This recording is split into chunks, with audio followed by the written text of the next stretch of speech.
flexibility given to the student in terms of he can join after if he has a break due to some financial hardship or due to anything. The student is given a chance to join back in the second year at a later stage or in the third year. So these kind of dynamic changes, I would say dynamic flexibility, is the shows the shows the future ahead, the path breaking way we are going to. The education setup is going to change. Then you have the academic bank credits. That is, if a student is wanting to continue in a different college, or so everything whatever he does from a diploma to a certificate to degrees, everything will be added up in his the academic credit bank. So and the other the other one of the other high points of the NEP 2020 is that the multidisciplinary approach. Earlier it was very rigid in terms the parameters of the education systems were considered to be pretty rigid. The marking system was very strict, especially for a state like West Bengal. I have, there have been numerous instances where I've seen that the students of this particular state, they kind of do not get the advantage of any national scholarship because our marking system is so strict. If you compare to to any, say, any scholarship list for the other states, and you will very rarely see students from West Bengal because unfortunately the marking system is so strict out here. So I think that's going to change also. The marking system is going to change. The flexibility given to the student, there will be a lot of flexibility given to the student. There will be the academic bank credits, the scores, the credit scores, the point system, the multidisciplinary approach where you're not going to be, it is not going to be a rigid way of teaching, learning. So all this, I think and the research, from the research point of view also, now you have in the courses, you will have 1 year which is dedicated solely to the research side, even at the even at the basic college level. So I think, and what do students actually want at the end of the day when they, when they enroll themselves for a degree? They would like not only to earn that degree. Yes, of course, that is mm, in our way of life. Earning degrees and all is very important, but um, changing that into an employable tool also. So that is one of the points which the NEP 2020 will be looking at, is how putting it more skills, more training, relearning, learning. So it is also going to focus on how whatever knowledge you have gathered through your degrees, how is that going to help you to earn your bread and butter? How is the education system going to form you, going to guide you, um, going to make you plan for a better future? So all this will help in the preparedness of a child when he has to tackle his future goals. So I think the symposium out here on the the education policy, though all of us out here have a fairly vast idea and vast idea, these type of seminars that you conduct will give us also the thought process from other distinguished people who are in the scenario of building the future of India through the education system. So I am happy that such a the symposium out here is taking place. It sheds light. It gives us various viewpoints of different people out here, And I hope that we take the learnings from this seminar, from this workshop, this symposium. We take the learnings, and we go back with more of an understanding of this wave that is going to take over the current scenario in India. So thank you, sir, for inviting me out here. Thank you so much.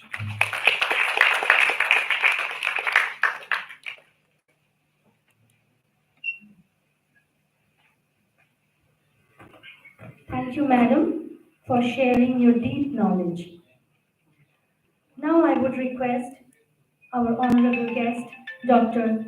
Mahua Mukherjee, Professor, Rabindra Bharati University, and famous dancer and founder of Gaudiya Nritya Bharati, to deliver her speech in this occasion.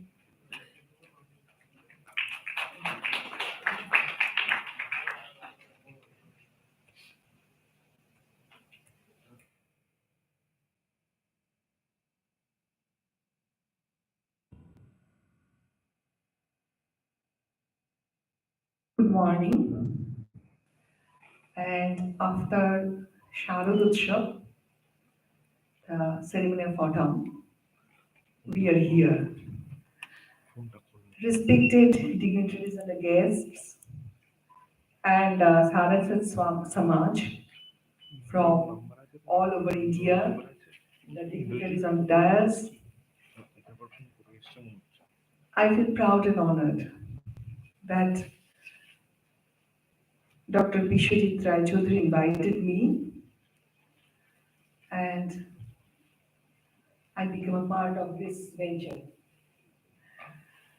South Asian Institute for Advanced Research and Development, SAIARD, has organized such a wonderful national level symposium on philosophical perspective of national education policy in association with Indian Council of Philosophical Research, Ministry of Education, Government of India. So my brother like Bishwajit is a pilot of this venture. So, and we are all in the same boat. The new national education policy is based on four pillars, as already Pooja Madam has mentioned that, which are access, equity, quality, and accountability.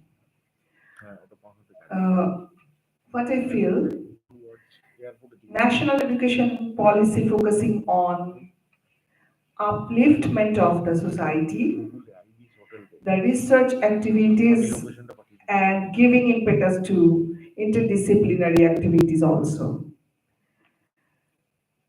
The patriotic feelings, we have already completed our 75 years of independence. So patriotic feelings, global knowledge, classical language, as well as classical performing arts, national integration, the bondage, the fellow feeling, and cultural diversity and development. This, and at the same time, it's focusing for employment also. SIARD is also a part of that venture.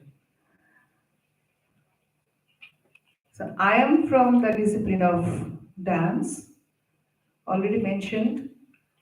Gauriya Nritya. Gaur means name of ancient Bengal. The dance forms of Bengal, which is more than 2000 years old.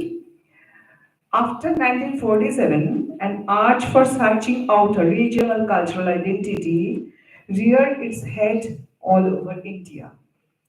And gradually, one by one, today's classical dance forms emerge out, like Bharatanatyam, Kathakali, Kathak, etc., one by one. And lastly, in the year 2002, Kshatriya of Assam as our own cultural legacy. The emergence of Gauriya Nritya is but a natural outcome of that surge.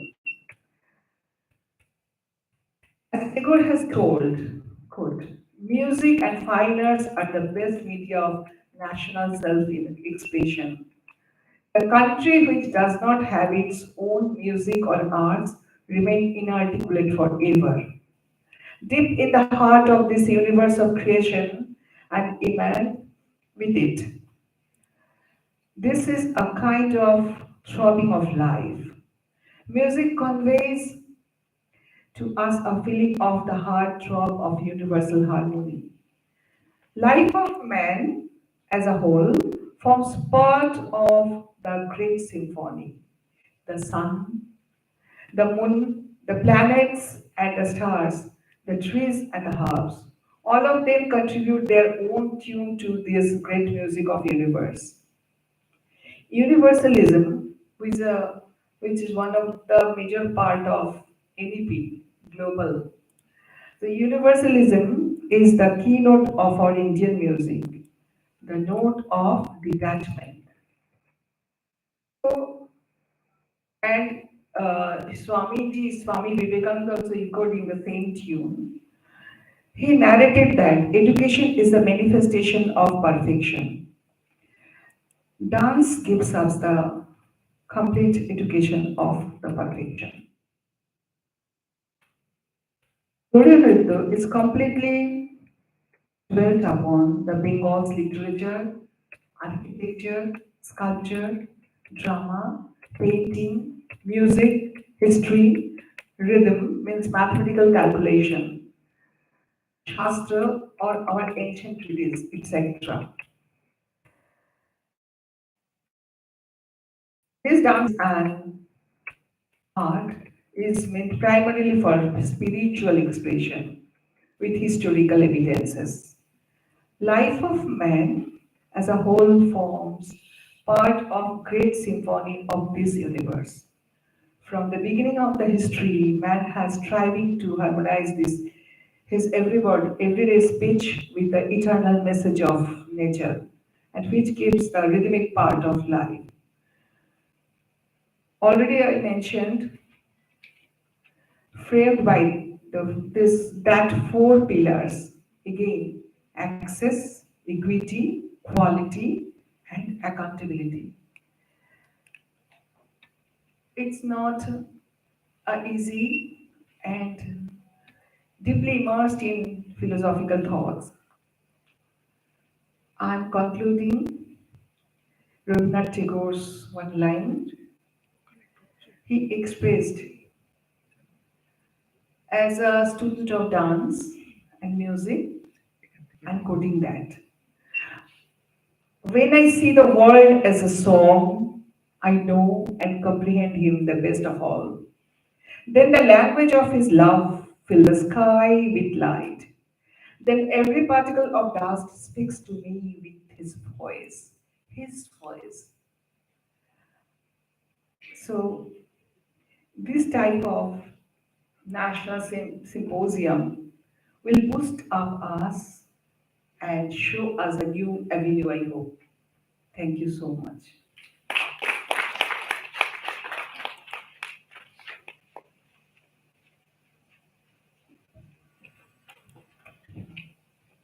Thank you, madam, for your thought-provoking speech.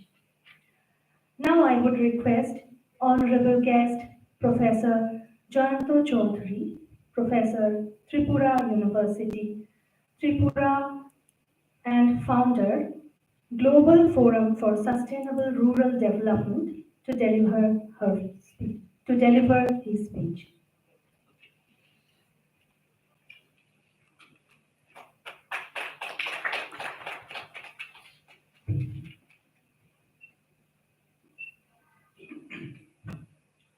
Good afternoon, everybody.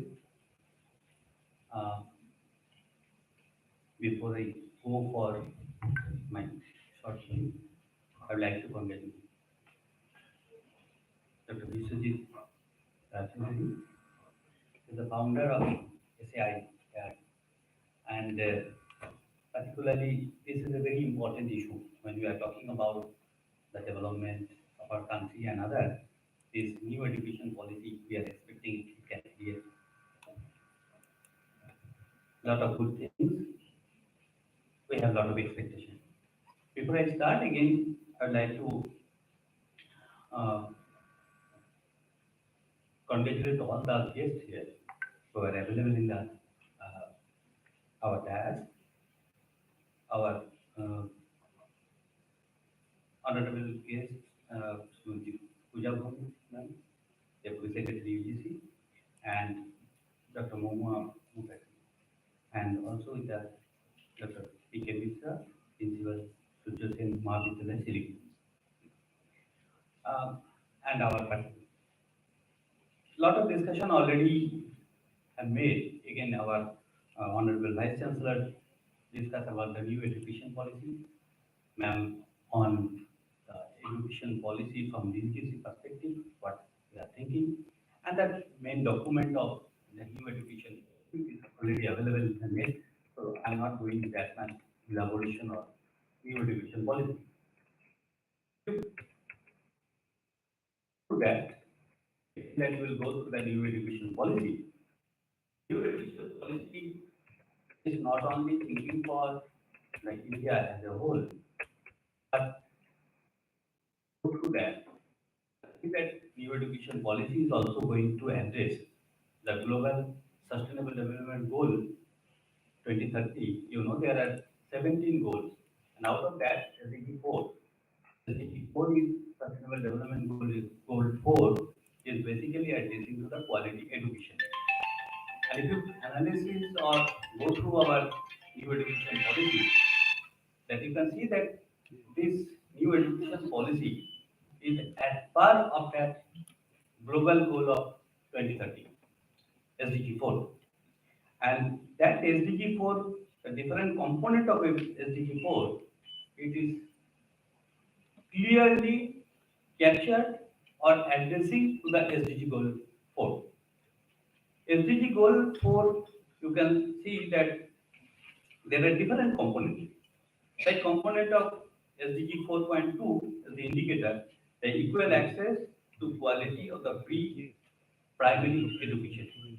And you see that our pre-primary education, when there was earlier, our deputy secretary was also discussing, there are some gap in the earlier education policy, and it was started basically from primary level.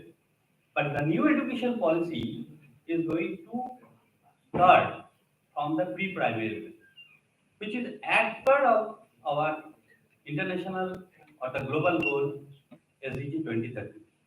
Similarly, if you see that another goal of SDG 4.3, that is also mentioning the equal access to affordable technical and vocational education.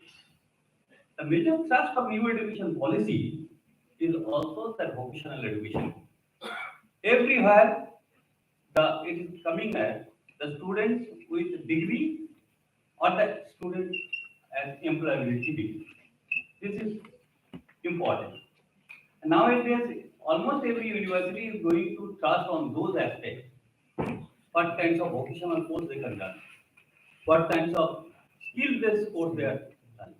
Almost in the new education policy, you can see that every course curriculum, there are some component that you have to choose some skill-based thing that can enhance not only your knowledge, but also they are going to make you ready for the job market. New things are also coming. I'm from, already mentioned that I am from Tripura University. I am heading, this is a central university. I am heading the Department of Rural Studies. Though I am from West Bengal, from Bolpur something, today I came here. And I am also as born and brought up in West Bengal, and at the board of directors, Bandhan Financial Services Limited for last almost 12 years. So very much here, but in Tripura we have what we feel. You know, the northeastern states are famous for bamboo. In 2006, we have started the course on post-graduation diploma in bamboo cultivation and resource utilization. This is the first time in course in world itself. And I'm happy to share this information that in the coming month, I'm going to Africa to launch the similar course in 3 countries in Africa under the sponsorship of INBA.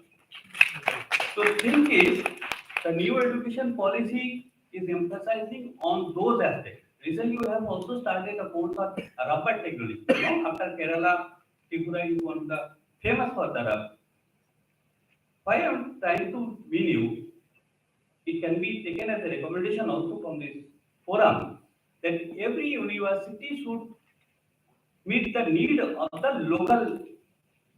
local knowledge, local resources, local demand, local resource. And university earlier only we are emphasizing only on the knowledge. It is not that. Now the time has come. I used to tell something on that the model as a butterfly model of teaching. Nowadays the teacher should be the butterfly. The butterfly means there will be four wings. Four wings like. The first wing is that what we are doing as a teaching, as a teacher. But the second is the research. Until and until the teaching and research is blamed to that, it can't survive. The third one, another wing is the practice. What we are doing in the research and what we are teaching in that should be practice. Nowadays, if you see that every university, they are starting with that village adoption. 5 villages and other, some are other. And that new term, obviously, ma'am can tell in the detail, the new education policy also coming on there, community engagement. So teachers and students is not concerned, they have to take part of the local issues, local problems, local challenges. What we are trying to mean that new education policy is not only addressing the issue of global SDG 2030, but it is also addressing the local issues. Until and unless the universities are ready, whatever your subject, it may be geography, it may be history, it may be the other subject, you have a bigger role to the community. You have to go to the community.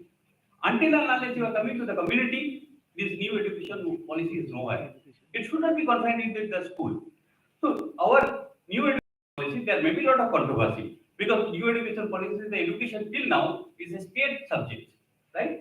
So there may be some controversy, central, state, wherever it will applicable or not applicable. I will take it, I will not take it. There is a lot of controversy, but there is no controversy. The new education policy is going to cater the link both the global as well as the local issues, local challenges, and we have to be ready.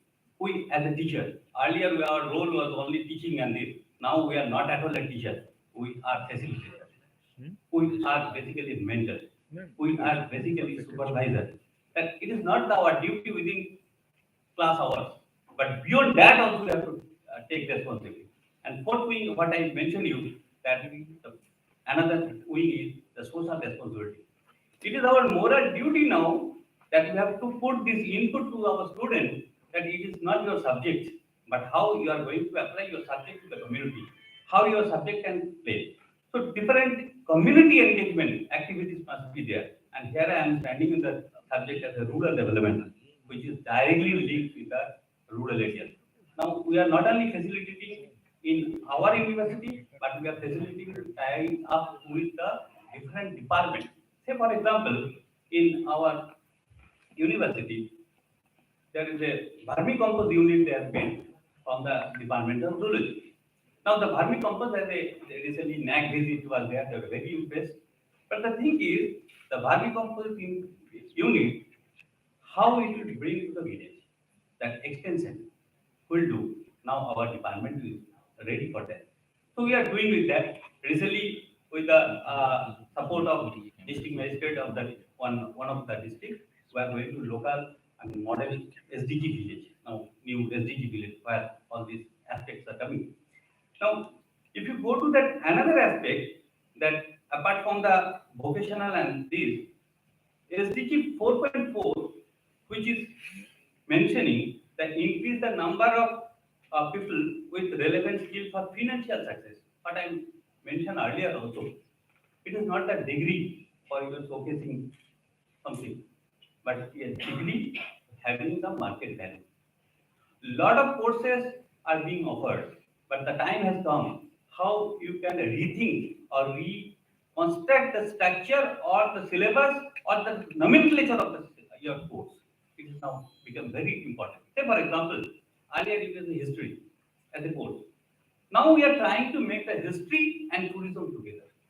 Until and unless you are making the history and tourism as a core, lot of potentiality everywhere. Either it's West Bengal, either it's Northeastern, Tripura and other states, because Tripura is the gateway of the Bangladesh and other things. So a lot of tourist place people are coming. So earlier history you are thinking only for the school or the college and other as a job opportunity. Sometimes when people are talking about the history, no future. But no, there are a lot of future. Without knowing history of that any region of the development history, you can't survive. But then the time has come how you can link with the history with the other subjects. That is the important. So history and tourism now going to catch up. These courses are the fusion are coming because we have to be job ready. We can't produce only the degree holder to be the unemployed, right? Now, SDG 4.5 is talking about the element of discrimination in education. Right? We are talking about the inclusive education. Our new education policy is emphasizing on the more use of ICT material. Madam was discussing about that because it is so important. This thing that now the choice-based credit system, more flexibility. Now my students are going to the vocational course for the NCC. Recently we have started in Tripura. All the 18 colleges now tie up with our department to start the NCC as a course. Earlier it was a NCC, you know that UGC circulation already came everywhere. The NCC was basically a optional. Now it became a part of the course. Now if you have to take in the college level three subjects, history or some other subject, you can take another course of the NCC. We have made 4 years for a total 8 semester course. Just recently we have handed over the syllabus, entire syllabus to the government of Tripura, the Department of Higher Education. So NCC now becoming a course. That means there is Omnipod and other things are there. So if you are taking a history, geography, maybe the NCC, that means you are getting another opportunity to serve in the Omnipod or some other schemes and other I will get. So NCC becoming a subject. So that one options are there. So new education policies are working that your knowledge should be give you some earning source also, some job ready market. And SDG 4.6, that is also coming as a universal literacy and efforts are going on the inclusive education, the personal with disability, the minorities, the SCs and STs, different teams, different scholarships and other, how they can be, how information and communication technology can be part to reduce the gap. We used to tell in the from Tripura, Nagaland, in the northeastern states, where we are going, I mean, there is uh, sufficient, there is a lack of sufficient teachers and other, even our madam was talking about the vice chancellor now, that quantity and quality, obviously the quality education and quantity. The thing is, the technology has given us the opportunity. COVID we have suffered, but COVID has given us a lot of good things. Now we can take the here, I mean the Zoom and the Google Meet and other things, even from the abroad we are getting. So the number of faculties. So ICT has creating a better option to include SIP education, to include it. But I'm concluding the one most important thing is that whether it's a new education policies under SDG 4 and others, that if you go through that, all the SDGs, the goal number 17 is coming as a partnership, which is very important. The time has already come. It's a private, public, you forget about it. All together we have to be partners. You have something, I have something. The partnership is the most important. To success in the new education policy, the main philosophy, what I believe, is the partnership. You have to do the partnership with us. We have opportunity. Earlier, you know that, yeah, and several times I'm talking in the northeastern states because most of you are, may not be that much aware about that. Northeastern states, the last 20 years I'm in Tripura, Assam and other. Earlier, I was in National Institute of Rural Development and Panchayati Raj. The main thing is people are talking about the backwardness. But the advantage is that we have four neighboring countries: Bangladesh, Myanmar, Nepal, Bhutan. China, we can't say it like that. These are the four countries. The exchange of opinion, exchange of faculties. For me to get a professor from Delhi and for me getting a professor from Dhaka University is much cheaper, much easier, much accessible. Correct? So boundary has that. So SDG 17 is talking about the partnership. I strongly believe and advocate if you have to succeed the new education policy, it is not a collaboration or partnership. It is I mean central government and state government and this regional government. But this is also required beyond boundaries. That collaboration, that cooperation, this is important. The time has come for these two words only, not competition. The collaboration and cooperation and partnership is the mool mantra or the main theme for success of this new education policy in the era of SDG. With this, thank you very much, particularly Vishwajita and others, and hopefully all together will achieve the our goal of quality education. Thank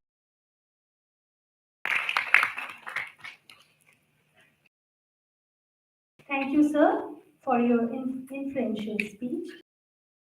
Now, I would request our honorable guest, Professor Dr. P.K. Mishra, Principal, Surya Sen Mahavidyalaya, Shiliguri, to deliver his address.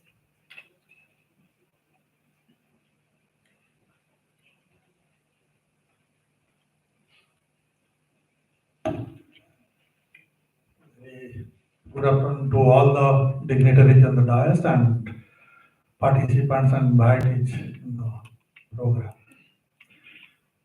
I am very proud to be the part of this program as a partner institution of SAIARD, its second campus in Siliguri. And thankful to Dr. Vishwajit sir and his team to invite me for this program. But before me, so many distinguished speakers have told regarding the new educational policy. I slightly differ to some extent. Being an education administrator of a college, I critically evaluate the new educational policy from the grassroots level. No doubt, after 30 years, after 1992, 2022, Government of India has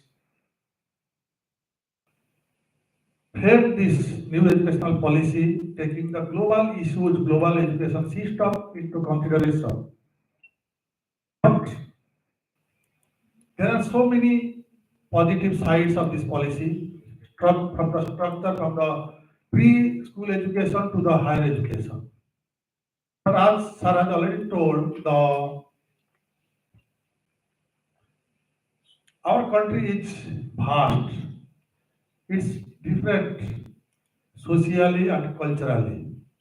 State to state, 130 crores of people, 30 states, different boundaries, different cultural units. And as we all know, education is in concurrent list. It's a state subject. And policy in India, when it is framed and when it is implemented, it takes time. And particularly the goal of new educational policy, the time frame the government of India has given the 2035. So after framing and after the last stage of implementation, there is a huge gap of 13 years. And when the last phase, last state, which will implement it, at that time, this policy will be obsolete. At that time, the global issues, global education system will develop to some extent, and at that time, when who will be in the policymaker's seat, they will think, no, this is the time to change and we have to frame new educational policy. No doubt, from the preschool education, when at present we are giving importance to English as a medium of instruction, we feel proud that our children will learn in English and they will go to the English medium schools as a status symbol. New educational policy gives importance to the vernacular system of education. And if we take the higher education into system, few years back, the then Delhi University Vice Chancellor, when he implemented 4-year degree course for the first time in the country, there is a huge protest from the UGC level itself, whether we will accept this 4-year degree course to the curriculum or not. But the same thing happened after a few years back in the name of new educational policy, when we are bound to implement 4 years degree courses. And the best part is that there is multiple entry and multiple exit point, keeping the employability in the mind. Because everybody, as a student, as a parent, as a guardian, we give importance. What will be the future of my child after taking a degree?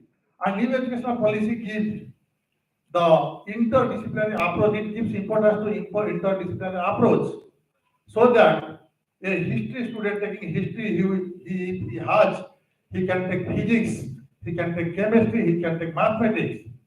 But do we have really in our mindset, will accept a student of history will take physics as the next paper? Why I am telling this? Few years back, when I was in Sikkim University, the Vice Chancellor, he had given this interdisciplinary approach in the CBCS curriculum. Sir has told that CBCS curriculum, and it is implemented in whole country. But do you really, in the formal education sector, except IGNOU and distance education, do you really go through the CBCS structure? We have so many constraints. If we take 4 years degree course in our college, take for example, in our college the student strength is 8,300 plus, only BA, BSc become. And NEP gives the scope, the entry and exit. And suppose after first year, 300 students exit to take different vocational courses, skill-based courses. And after 2 years, they came back to again to the field to take education. Do we have that infrastructure to accommodate that 300 students at that time? Do we have that teaching position? Really, our teachers are so much skilled, educated to teach them research, because after 4-year degree course, they will directly go to the university for research work. Those who are interested for higher studies, they will go to the university for research work. But do our teachers are capable of giving that much of quality education to the students, go for that level? Do we have that quality? The objective, the philosophy behind new educational policy is access, equity, quality, and accountability. When all people go through all the higher education, even from the degree of school education, when 2 teachers are there to teach 5 classes, 4 teachers are there to teach 7 classes, we don't have that infrastructure to teach the students at large. Do we really give them quality education as per the new educational policy? For that, we need resources, human resources as well as financial resources. And as we all know, the government, different state governments, do they have that financial support to the higher education institutions, particularly graduate colleges, schools, to build sufficient infrastructure to give to appointment teachers? In every university and colleges we have vacant the post of teaching, non-teaching and everything. To provide that quality education as per the new educational policy, we have to recruit teachers. We have to give them ultra modern classrooms. Do we have that? I don't think so. That's why, and because of political and other controversies, whatever sir has told, there are so many controversies in implementing that new educational policy in the state level. So taking all these things, if we really, though the policy is really very good, appreciable, and as per the global standard, but to implement it in the school preschool level to the higher education level, the initiative of the policy makers, the initiative of the government, initiative of the after 2 or 3 years, that a student of physics, if he is interested to take history as a optional, then our guardian will say, he is taking physics, will it be possible to read history? Is it possible to take sociology? Is it possible to take anthropology? So first we have to change our mindset. Okay, as a student of physics, when we are going to appear UPSC examination, we have to read everything and taking multiple interdisciplinary approach. It will be helpful for the students for preparing for the different competitive and skill-based education. And one more thing is, nowadays, UGC has given approval to dual degrees. One student can take 2 degrees at a time, which is very much important. Earlier, during our time, it was not possible to take 2 degrees at a time. But nowadays, recently UGC has approved one student can take 2 degrees, and NEP has given importance simultaneously, so that one formal degree and one skill-based employability degree one student can take, one can earn, so that he can use both the degrees in the market, so that he can earn at the completion of the course. So for the successful implementation of NEP 22, we all the stakeholders, from the policy makers to the student itself, we have a huge task in our mindset as well as in finance. Once again, thank you, the chairman and his team, giving me the opportunity to speak something about education policy. Thank you.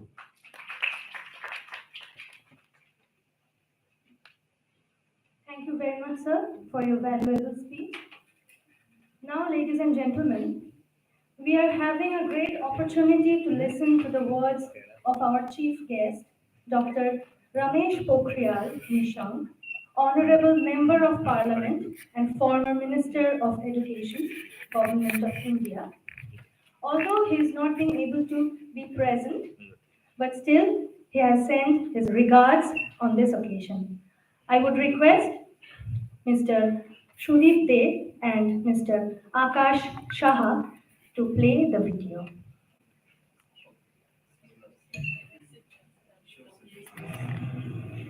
नमस्कार, आप सबका मैं अभिनंदन करना चाहता हूँ। मुझे आज उपस्थित रहना था इस कार्यक्रम में, लेकिन कुछ विशेष परिस्थिति के कारण मैं हिमालय से वहाँ नहीं पहुँच पाया। मैं इस अवसर पर, जबकि south Asia institute for advance research and development ये जो संस्थान जो NEP राष्ट्रीय शिक्षा नीति 2030 पर व्यापक परिचर्चा कर रहा है और उस पर बातचीत करने के लिए तमाम पश्चिम बंगाल सहित पूरे देश के शिक्षाविदों को आमंत्रित करके उनसे चर्चा कर रहे हैं, उसके क्रियान्वयन पर चर्चा हो रही है।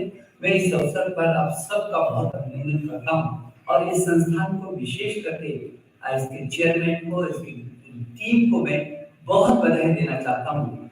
जब NEP पर पूरी दुनिया की नजरें केंद्रित हो गई हैं, जबकि हमारे देश के यशस्वी प्रधानमंत्री श्री नरेंद्र मोदी जी के मार्गदर्शन में हमारी जो नई शिक्षा नीति, राष्ट्रीय शिक्षा नीति 2020 बनी है, तो जिसमें जीवन मूल्यों से लेकर के और ज्ञान, विज्ञान, अनुसंधान, आचार, व्यवहार, संस्कार, संस्कृति, प्रकृति, हर चीज समाई हुई है। और जिस तरीके से पूरा विश्व का परिदृश्य है कि हमने अब मनुष्य को मशीन नहीं बनाना है, बल्कि उसको मानव नहीं महामानव बनाना है। तो जीवन मूल्यों की आधारशिला पर खड़ी ज्ञान, विज्ञान, अनुसंधान, तकनीकी, प्रौद्योगिकी और कला सहित सभी क्षेत्रों में यह हमारी जो NEP 2020 है वो विशाल परिप्रेक्ष्य में एक नए भारत के निर्माण की स्थापना करती है। जैसे हमारे देश के प्रधानमंत्री जी ने कहा कि 21वीं सदी का स्वर्णिम भारत होगा, उस स्वर्णिम भारत की ये आधारशिला है एनईपी 2020, जो नेशनल भी, इंटरनेशनल भी, इम्पैक्टफुल भी, इंटरनेशनल भी, इंक्लूसिव भी है। ये जो शिक्षा नीति है, जिस व्यापक देखिए हमने 10+2 को हटा करके 5+3+3+4 क्या बिल्कुल नई व्यवस्था दी है। 3 वर्ष से 8 वर्ष तक के बच्चे को मस्तिष्क का विकास होता है, हम उसको पकड़ करके आगे बढ़ाना चाहते हैं। और अब रिपोर्ट कार्ड नहीं है, बल्कि उसकी प्रगति कार्ड है। क्या उसको क्या है, रिपोर्ट नहीं, रिपोर्ट कार्ड नहीं, उसको किस तरीके से उसको आगे बढ़ रहा है, किस तरीके से किस क्षेत्र में वो आगे बढ़ रहा है, वो विभिन्न क्षेत्रों में जिस क्षेत्र में वो बच्चा जाना चाहता है उसी क्षेत्र में आगे बढ़े और कक्षा 6 से ही उसको कौशल विकास की दिशा में आगे बढ़ाने का है। और फिर उच्च शिक्षा में जाकर के जिस भी विषय को जो चाहे वो, जिस विषय को चाहे वो ले, जिस विषय के साथ जिस विषय को चाहे वो मुक्त तरीके से उसको फ्री छूट है और कभी भी आए कभी भी जाए। यदि उसको ये लगता है कि 2 वर्ष में 4 वर्ष का यदि कोई कोर्स है और 2 वर्ष में उसको छोड़ना पड़ रहा है या 1 वर्ष में छोड़ना पड़ रहा है, तो वो वर्ष भी उसके खराब नहीं होंगे।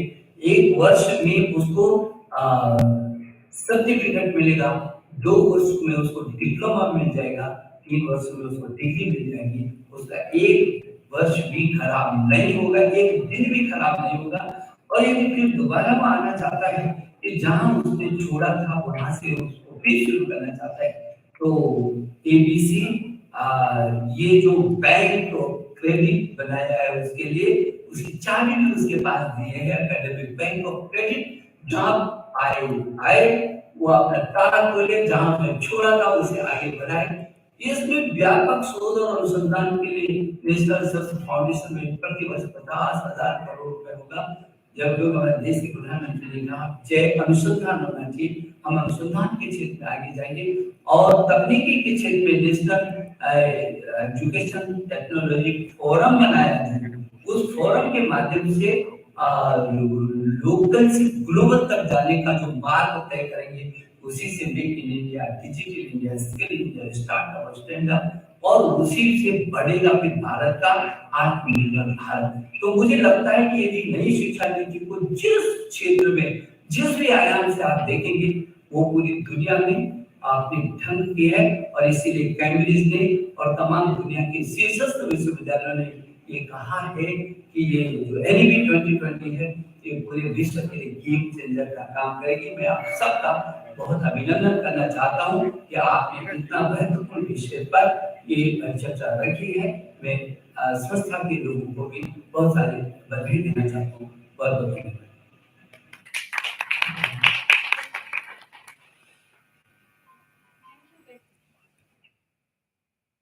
Thank you very much, sir, for your influential and encouraging speech. Now, we will move on to the most important part of the inaugural ceremony, that is, the release of 3 books published by the South Asian Institute for Advanced Research and Development, along with the release of the front cover of the upcoming book of SAIARD. I would request the students of IIGST to assist our dignitaries for the inauguration of the books.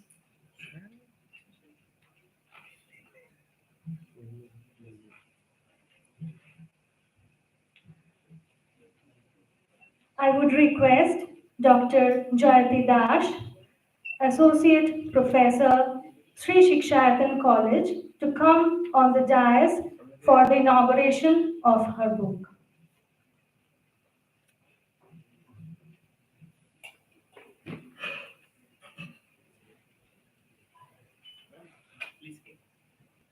The name of the book, it's a thesis that is written by Dr. Jayati Dash, Associate Professor, Sri Shikshayatan College, Kolkata.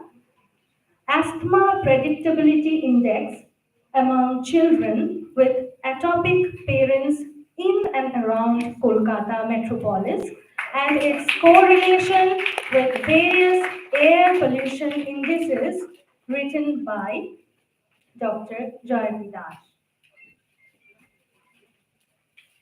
Ladies and gentlemen, the inauguration of the first book written by Dr. Jayati Das.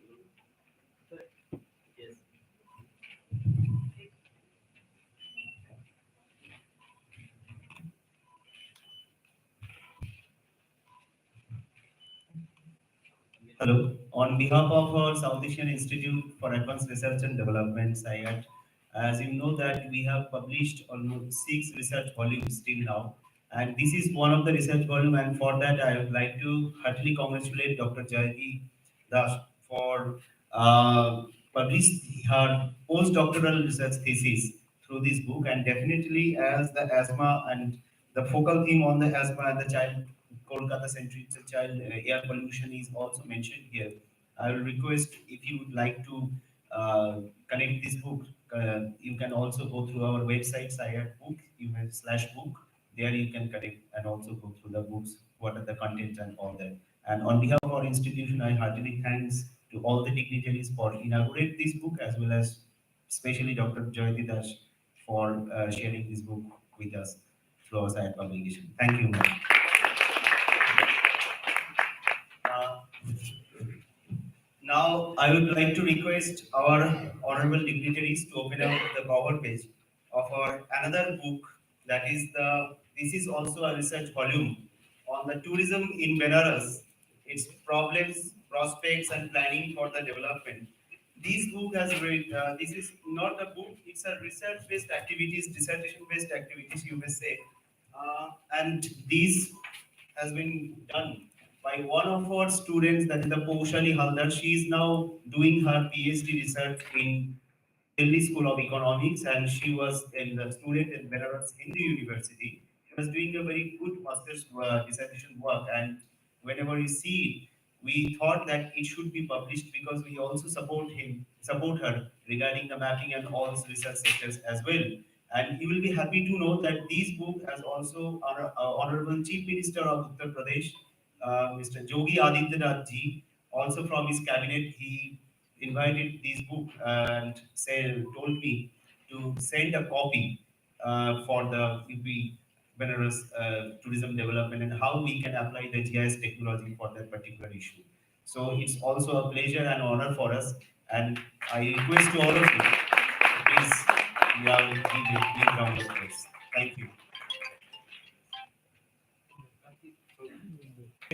Seventh upcoming books, and also it's not seventh, it's a 10th, you may say, but officially it's seventh. And one of my brother as well as our associate of SAIARD, Mr. Arnav Chatterjee, I would like to request Arnav are you here, please come here. So this book we are also going to launch very soon, and hopefully very soon we are going to organize an event with the Ministry of Culture where the Minister of Culture will join. And also, as we have through SAIARD, we have taken another initiative, that is through the Center for Social and Cultural Studies and Research, that how to collect the memories and how to collect the work of those people, those who are working in Bengal sectors for the development of education, for the development of society, and for the development of culture of Bengal through their activities, but still they are not in the limelight as such, and other persons as well. Like they are not maybe Rabindranath Tagore, but they have a significant contribution for the development of our Bengali culture as well as our country. So we have started this initiative through the cultivation of the all research and activities, social activities, education related activities with Mr. Akshay Kumar Datta. He is a very famous person as well, and I thankful to all the dignitaries and Arnab as well for cultivating his work through this book. And very soon we will go to launch it and through another program. And definitely we will share the news to all of you. And thanks to all the dignitaries. I will request to open up the cover page of this upcoming book. And thanks to Arnab as well.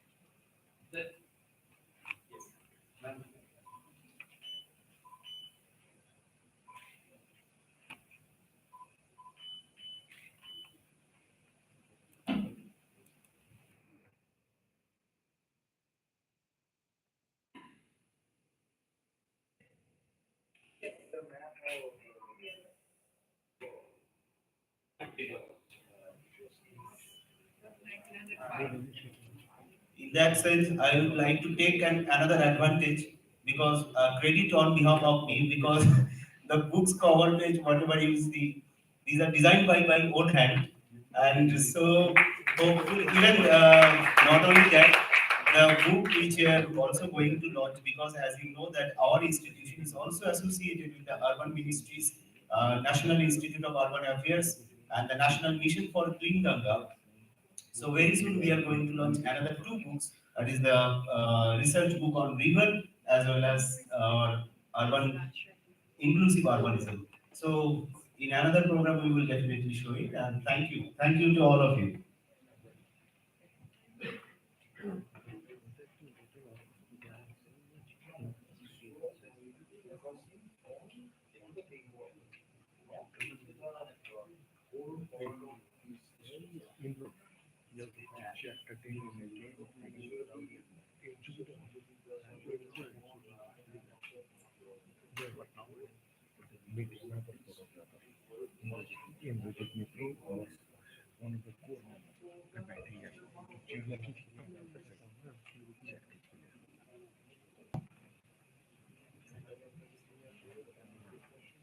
After the inauguration of the books published by SAIARD, we are now going to inaugurate another important center, that is the Center for Language Studies and Research, that is established under SAIARD to serve the foreign language needs of the aspirants who wants to build their career in global market.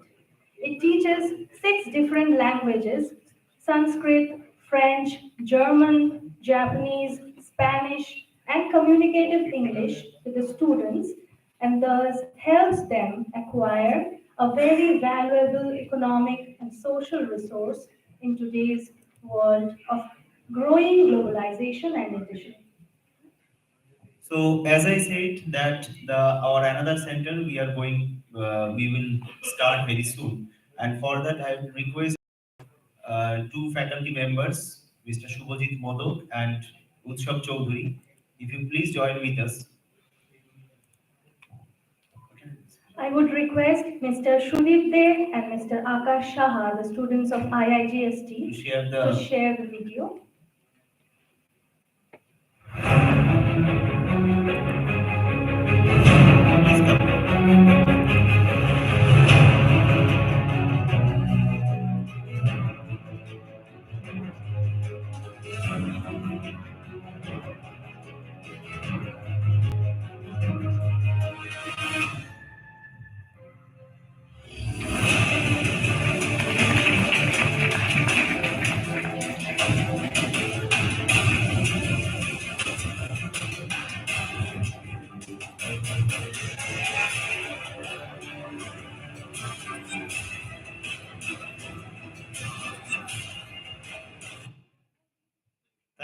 thank you, Sudeep and Akash, and thank you, Utshav and Shubhodip, for taking this initiative because this language center, the brainchild, though I have the brainchild, but they are the basic mentor for these centers. And my Russian friend is also here, has joined from New Delhi, and he was very excited yesterday whenever he heard about it. And also, it's a very good news for us that he wanted to sign an MOU with the Russian embassy and with the SAIAR for doing such academic and research related exchange ideas and these kind of ways. So after our second hub program, it will be held. and still that. Thank you, Shubhadeep. Thank you to all the dignitaries. Yes. Now, I would request Ms. Antara Kundu, Project Executive SAIARD, to give the vote of thanks in this session.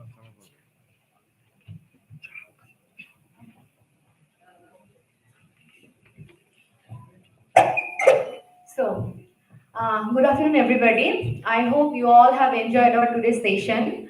As we nearly come to the end of the session, before ending it, I must mention our deepest sense of appreciation to all the dignitaries. Professor Nilima Gupta, Professor Janto Chaudhary, Dr. P.K. Mishra, Dr. Mohua Mukherjee, Srimati Pooja Bhumi, and our chief guest, Dr. Ramesh Pokhriyal Nishank. It is our privilege that learned person like you all have accepted our invitation and shared your thoughts, your ideas with us. Thank you for your time. My heartfelt gratitude to ICPR, Indian Council for Philosophical Research, for supporting us by all means. Further, we are grateful to Dr. Bishwajit Roy Choudhury for taking this initiative and making this symposium such a successful one. And finally, I cannot thank enough to all the participants, distinguished guests who are in the audience for joining us to them. Before ending our program, I must give my sincere thanks to the organizing committee of SAIARD, to the technical team of SAIARD for supporting us in such an organized way. Without you, this would have been impossible. So, for the one last time, I thank you all for taking your time, sharing your thoughts with us, and being a part of this journey. Hope to see you soon. Till then, stay safe. Thank you, everybody.